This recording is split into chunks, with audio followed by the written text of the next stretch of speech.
नमस्कार दोस्तों, आप देख रहे हैं क्वांटम सूक्त। आज हम सुनने जा रहे हैं मेरी कहानी का एक अंश, अनाहत मारणम, जो अव्यक्त पुस्तक श्रृंखला के वॉल्यूम 2 का हिस्सा है, लेखक अनुज श्रीवास्तव द्वारा रचित। इस कहानी के हर शब्द, हर विचार पर लेखक का सर्वाधिकार सुरक्षित है। इस पुस्तक का कोई भी अंश या इसमें प्रस्तुत शोध बिना लेखक की पूर्व लिखित अनुमति के न प्रकाशित किया जा सकता है, न उपयोग। ऐसा करने पर कानूनी कार्यवाही की जा सकती है। अव्यक्त पुस्तक अनुज श्रीवास्तव द्वारा लिखी गई। अमेजन पर अंग्रेजी और हिंदी दोनों में उपलब्ध है। अधिक जानकारी और लिंक के लिए आप विवरण बॉक्स देख सकते हैं। अव्यक्त, समय और नियति का ब्रह्मांडीय और अनंत नृत्य एक ऐसी रचना है जो ध्यान, आध्यात्मिक साधना और रहस्यमयी यात्राओं के अनुभवों से प्रेरित है। हालांकि इसमें प्रस्तुत संभावनाएं कल्पना के दायरे में आती है। यह कृति आधुनिक भौतिकी, विशेष रूप से क्वांटम मैकेनिक्स, सापेक्षता का सिद्धांत और ब्रह्मांड विज्ञान को वेदांत, उपनिषदों और वेदों की शाश्वत ज्ञान परंपराओं से जोड़ती है। क्या आपने कभी ऐसी जगह पर कदम रखा है जो समय से भी पुरानी महसूस हो, जहां हवा में कुछ फुसफुसाहटें तैरती हो जिन्हें आप समझ ना सके, फिर भी अनसुना भी ना कर पाए? हिमाचल प्रदेश के एक शांत से गांव नड्डी में, हिमालय की गोद में बसे गुड़ा माता मंदिर में मेरी मुलाकात उससे हुई। वह किसी साधारण साधु जैसा ही दिखता था, देवदार के पेड़ों के नीचे चुपचाप बैठा हुआ। लेकिन उसकी आंखें वैसी मैंने कभी नहीं देखी थी। साफ, गहरी और अपनी खामोशी में ही एक अजीब सा खतरा समेटे हुए उसने धीमी आवाज में कहा, भविष्य की लड़ाइयां बमों से नहीं लड़ी जाएंगी, वे उस हवा में लड़ी जाएंगी जिसे तुम सांस में भरते हो, ऐसी तरंगों में जिन्हें तुम देख भी नहीं सकते। भविष्य उसका नहीं होगा जो बनाता है, बल्कि उसका होगा जो यह तय करता है कि कब क्या छोड़ा जाए। क्या वह पहेलियां बोल रहा था या यह कोई चेतावनी थी? वो कभी एक वैज्ञानिक था और जो उसने देखा था वह कोई कल्पना नहीं थी। ऐसे वायरस जो सो सकते हैं और फिर जाग सकते हैं, ऐसे हथियार जो बिना किसी आवाज के जान ले लेते हैं, ताकत जो इस दुनिया के अदृश्य ताने बाने में छुपी हुई है। तब मेरे मन में एक सवाल उठा, अगर असली युद्ध का मैदान दिखाई ही नहीं देता तो क्या हम सच में सुरक्षित हैं? उस रात नड्डी के आसमान के नीचे, हिमाचल के सितारों के बीच एड्रियन की कहानी जन्मी। और अब आगे चैप्टर 1। समय की सीमाओं से परे बसा एक गांव ऑस्ट्रिया के धुंध से ढके ऊंचे पहाड़ों के बीच समय से अनछुआ एक गांव छिपा हुआ था। उसकी पत्थरों से बनी संकरी गलियां, लकड़ी के घर जिनकी खिड़कियों में खिले फूल झांकते थे और आकाश छूते देवदार के पेड़, सब कुछ ऐसा लगता था जैसे बाहरी दुनिया कभी वहां पहुंची ही ना हो। गांव के लोग अपनी पुरानी परंपराओं को थामे हुए धीमी आवाज में एक रहस्यमयी उपस्थिति की बात करते थे, कुछ ऐसा जो उनकी यादों से भी पुराना था और जो उनकी रक्षा करता था। वह समय जैसे धीमा बहता था, पुरानी कहानियों और पहाड़ी हवाओं की लय में। इसी अलग थलग दुनिया में एड्रियन का जन्म हुआ, एक ऐसा बालक जो बाकी बच्चों जैसा नहीं था। जन्म से ही उसकी देखने की क्षमता अलग थी।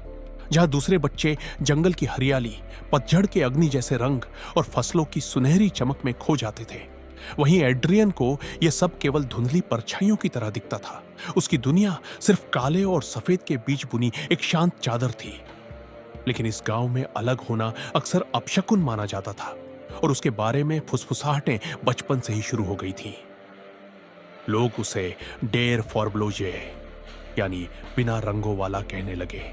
जब वह बहुत छोटा था तभी एक निर्दयी सर्दी में पहाड़ों से आई बर्फीली तबाही, एक हिमस्खलन उसके माता पिता को अपने साथ बहा ले गई। उसे उनकी कोई याद नहीं थी, बस उसकी दादी एलारा की सुनाई कहानियां ही उसके लिए उनका चेहरा बन गई। जल्दी करो। एलारा ने उसे अपने बेटे की तरह पाला।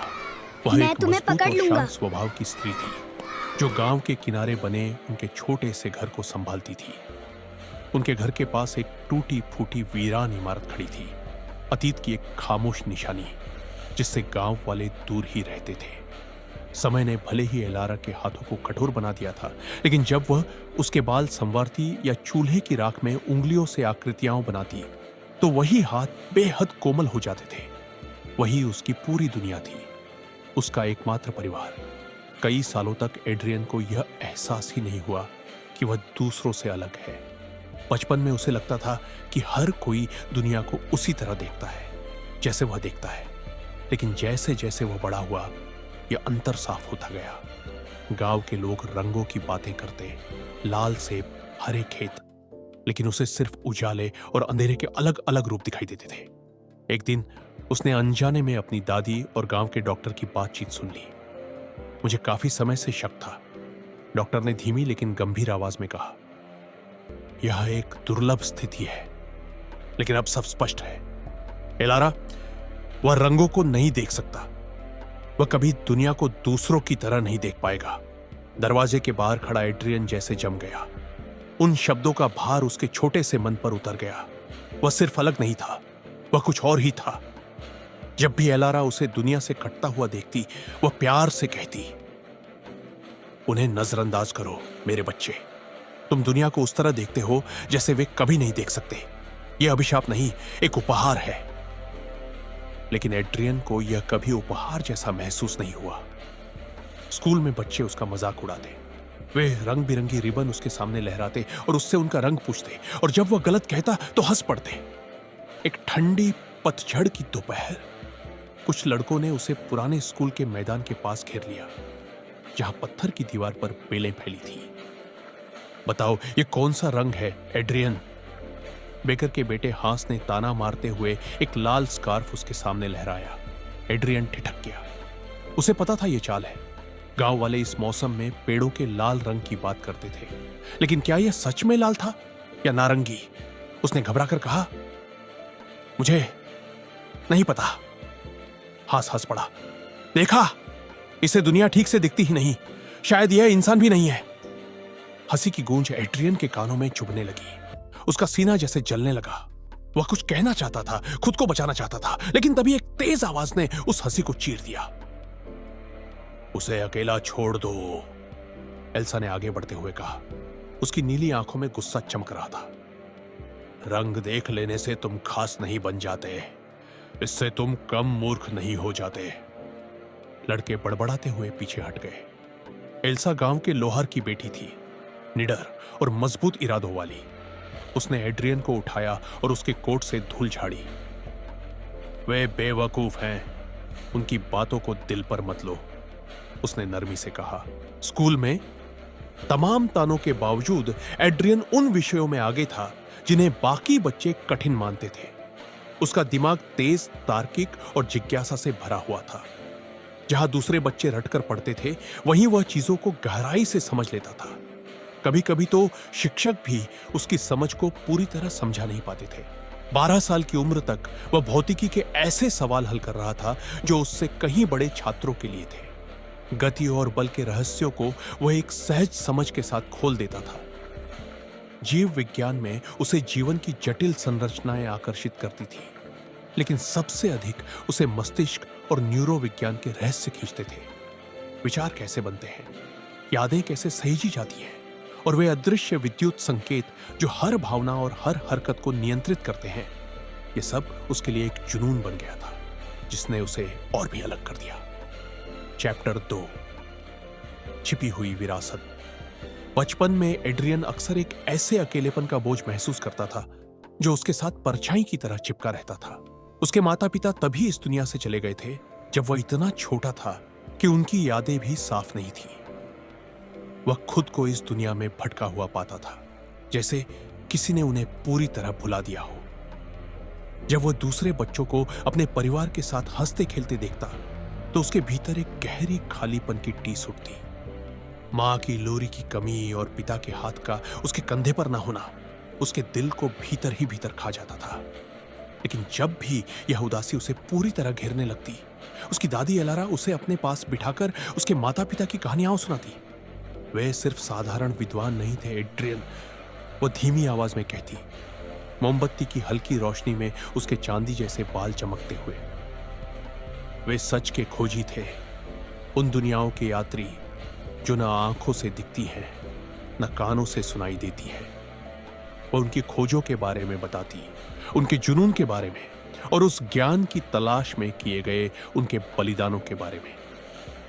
जब एड्रियन 18 साल का हुआ, एक तूफानी शाम को जब आसमान में गरज गूंज रही थी, एलारा उसे उनके पुश्तैनी घर के घुमावदार गलियारों से ले गई और एक ऐसी जगह तक पहुंची जिसे सालों से भुला दिया गया था, एक पुरानी प्रयोगशाला।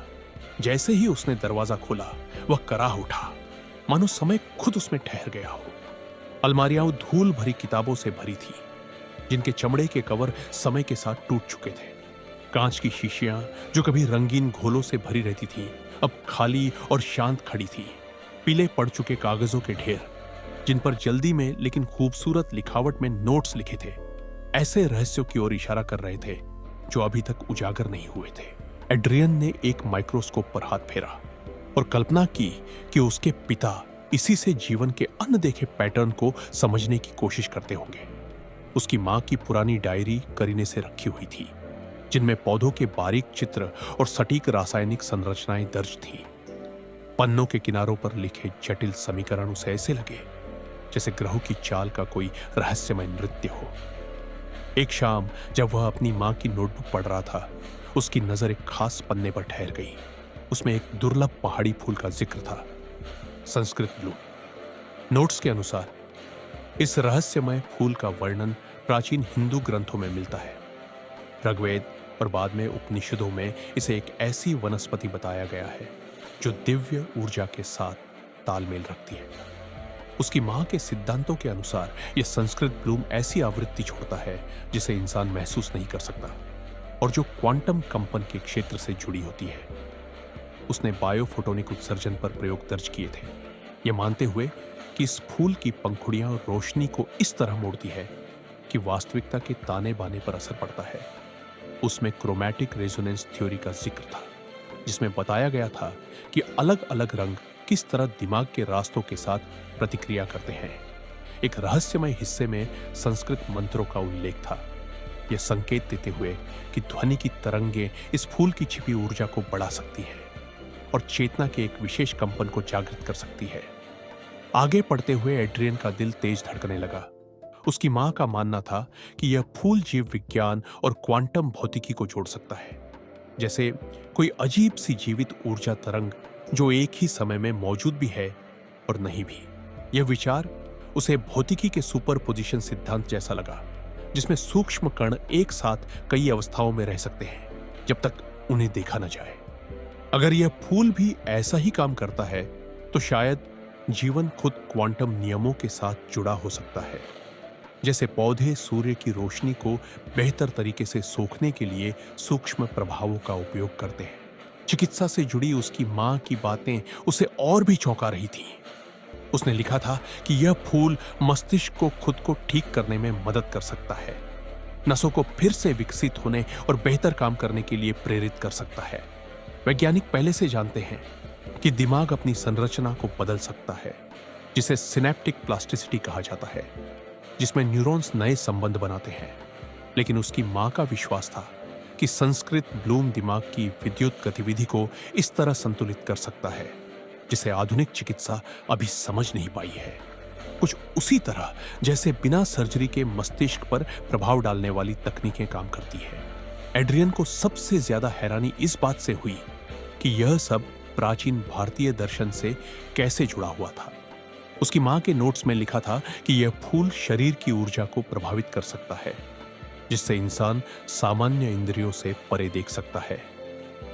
यह विचार योग में वर्णित चिदाकाश जैसा था, जो एक ऐसी आंतरिक अवस्था है जहां शुद्ध चेतना का अनुभव होता है। वैदिक शिक्षाओं में कहा जाता है कि प्राण यानी शरीर की ऊर्जा ध्यान के माध्यम से जागृत की जा सकती है, जिससे गहरी आध्यात्मिक समझ मिलती है। अगर संस्कृत ब्लूम वास्तव में तंत्रिका तंत्र को इस तरह प्रभावित कर सकता है, तो शायद यही कारण है कि कुछ परंपराओं में चेतना के उच्च स्तर या दूसरी दुनियाओं की झलक की बात की जाती है। एड्रियन सोच में पड़ गया, क्या उसकी मां ने सच में ऐसा कुछ खोज लिया था जो क्वांटम भौतिकी, चिकित्सा और प्राचीन ज्ञान को एक साथ जोड़ता है? अगर यह फूल सच में दिमाग और अदृश्य ऊर्जा दोनों पर असर डालता है, तो शायद इसमें न सिर्फ मन को समझने की कुंजी छिपी है, बल्कि इस पूरी वास्तविकता के रहस्य भी। एलारा ने उसकी आंखों में हैरानी देखी और धीरे से उसके कंधे पर हाथ रखा। तुम्हारे माता पिता सिर्फ वैज्ञानिक नहीं थे एड्रियन, वे उस ज्ञान के खोजी थे जो विज्ञान और आध्यात्म के बीच की सीमाओं को पार करता है, जो जाना जा चुका है और जो अभी समझा जाना बाकी है। अपने माता पिता की विरासत के बीच बैठे हुए एड्रियन ने महसूस किया कि उसका दुख अब कुछ और बन चुका है, एक उद्देश्य। वह प्रयोगशाला अब सिर्फ अतीत की याद नहीं थी, बल्कि एक रास्ता थी, एक दिशा थी जो उसे खुद से कहीं बड़े सच की ओर ले जा रही थी। अधूरे सवाल और अधूरे प्रयोग अब उसके थे। और फिर एक पुराने तेल के दिए की टिमटिमाती रोशनी में एड्रियन ने अगला पन्ना पलटा और उस रहस्य की दुनिया में कदम रख दिया जो उसके माता पिता उसके लिए छोड़ गए थे। क्या एड्रियन अपने माता पिता की उस विरासत को समझ पाएगा जहां शुद्ध विज्ञान और भारत के प्राचीन शास्त्र एक दूसरे में गूंथे हुए हैं? कैसे एक खोज उसे उन रहस्यों तक ले जाएगी जिन्हें सदियों से मंत्रों, प्रतीकों और मौन में छुपाकर रखा गया है? क्या संस्कृत ब्लूम सिर्फ एक फूल है या एक ऐसा जीवित कोड जहां प्राचीन वेदों की ध्वनि, न्यूरोसाइंस की स्मृति तरंगे और क्वांटम फिजिक्स के पैटर्न एक साथ धड़कते हैं? क्या यह केवल प्रतीक है या चेतना का वह द्वार जहां मस्तिष्क के न्यूरल नेटवर्क और ब्रह्मांड के कॉस्मिक नेटवर्क एक ही भाषा में बात करते हैं? और जब परतें हटेंगी तो क्या सामने आएगा? कुछ ऐसा जिसे आपने अपने सपनों में भी नहीं सोचा होगा। एड्रियन की कहानी अब एक मोड़ पर है जहां उसकी किस्मत बदलने वाली है और शायद दुनिया की भी। आगे क्या होगा, यही सबसे बड़ा रहस्य है। अगर आपको ऐसी ही रहस्यमयी और वैज्ञानिक कथाएं पसंद है तो चैनल को लाइक करें, शेयर करें और सब्सक्राइब करें, क्योंकि अगली यात्रा और भी गहरी होने वाली है। और कमेंट में बताइए कि आप नेक्स्ट वीडियो कौन से सब्जेक्ट पर देखना चाहेंगे। दोस्तों, हमारा उद्देश्य है भारत के प्राचीन ज्ञान, मंदिरों और पुराणों को विज्ञान की दृष्टि से समझना और उसे नई पीढ़ी तक पहुंचाना, ताकि युवा इन स्थलों को सिर्फ आस्था से नहीं बल्कि जिज्ञासा और तर्क के साथ भी देखे। इसी खोज में हमने अपने अनुभव और पैरानॉर्मल इन्वेस्टिगेशंस और रिसर्च को पुस्तकों में संजोया है, जिनके लिंक आपको डिस्क्रिप्शन में मिल जाएंगे। आगे इन्हीं कहानियों को साई-फाई फिल्म्स के माध्यम से भी प्रस्तुत किया जाएगा। आपके सहयोग से ही हम इन पुस्तकों को प्रकाशित करने और चित्रपटल पर ढालने में समर्थ हो पाएंगे। और जब हम अपने प्राचीन ज्ञान को फिर से समझेंगे, तभी सही मायनों में नालंदा विश्वविद्यालय की पुनः स्थापना संभव हो पाएगी और भारत फिर से विश्वगुरु बनने की दिशा में आगे बढ़ेगा।